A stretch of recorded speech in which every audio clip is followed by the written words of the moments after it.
It was a cold and rainy November evening. The wind was howling, and a young man, Michael, was sitting in his front room when he heard a knock at the door.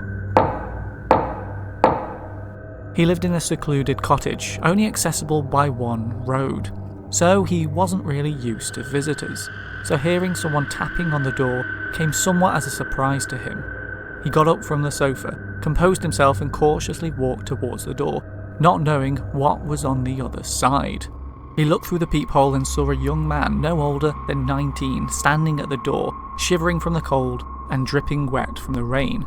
Michael opened the door on the latch, hesitant to open it fully for the stranger standing outside. "I'm sorry, but my tyre has a puncture. Would I be able to use your phone? My cell phone battery's gone flat," he said, clearly freezing from the weather conditions, holding up the dead phone.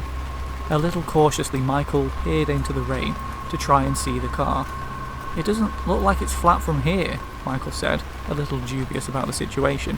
"Oh, it's on the other side. Please, my girlfriend only lives in the next town and her dad's a mechanic, so if I give them a quick call, he'll be able to get it sorted in no time," he pleaded, a look of desperation in his eyes. "You know, I know my way around a car. I should be able to get your spare tyre fixed, no problem," Michael replied, still a little cautious about the man at the door. "Oh no, I don't want to be any trouble," he affirmed, edging closer to the door. "Besides, I don't have a spare." "I guess you can come in for a few minutes," Michael replied, slightly pulling back the latch and letting the young man in. "Can I get you something to drink, maybe a tea or coffee, warm you up a bit?" Michael asked.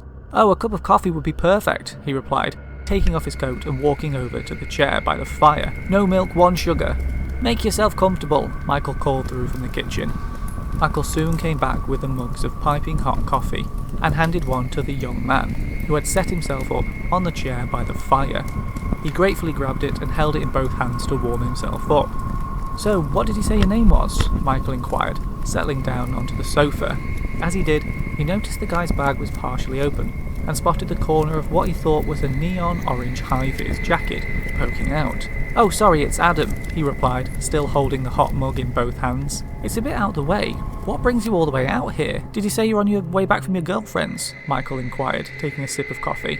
"I've just come back from there," Adam replied, taking a sip himself. "I'm on my way back home, but thought I'd take the trail out here to look for a good camping spot for next weekend.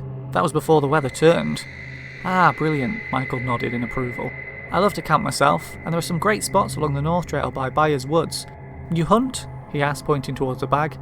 Adam shifted slightly uncomfortably and said, "Something like that." Before long, the conversation between the men started to become effortless as they continued to talk into the night. They bonded over their love of the great outdoors, sports teams, and cinema, but something made Michael feel a little bit uneasy when Adam described the types of films he'd enjoyed watching. He spoke fondly of the horror films he'd seen, and how he'd recently stumbled across a website where people could live stream amateur snuff films. Michael said he didn't know what that meant, so Adam explained that there were films which people were killed, and other people could watch live online.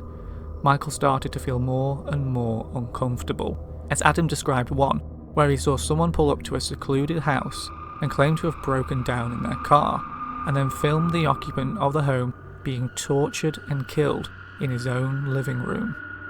Adam explained how the killer was his favourite director, as he came up with such original scenarios for his victims, and how the killer wore a neon orange balaclava that was so freaking creepy. Hearing this made Michael feel incredibly nervous, so he was relieved when Adam had excused himself to go to the bathroom. When Adam returned, he was holding his phone up and was looking intently at the screen. Seeing this, Michael leapt out behind him and hit him over the head with a baseball bat. Adam's limp body crashed to the floor, the phone falling out of his hands. As it did, he saw that Adam was on the phone to his girlfriend, who was worried about what had happened to him. He quickly hung up the phone and texted her, "I'm sorry babe, my signal cut out. I'm at Redwood Cottage in Lockmere. If you come down now, I should be nearly ready with the car." A smile crept across Michael's face as he looked into the hidden camera in his bookcase opposite Adam's moaning body. "2 for the price of 1 tonight, folks. Stay tuned for more," he said to his adoring audience as he pulled out the neon orange balaclava and dragged Adam's body down into his basement with the rest of the unfortunate travellers who had had their tyres punctured by Michael on that road that week.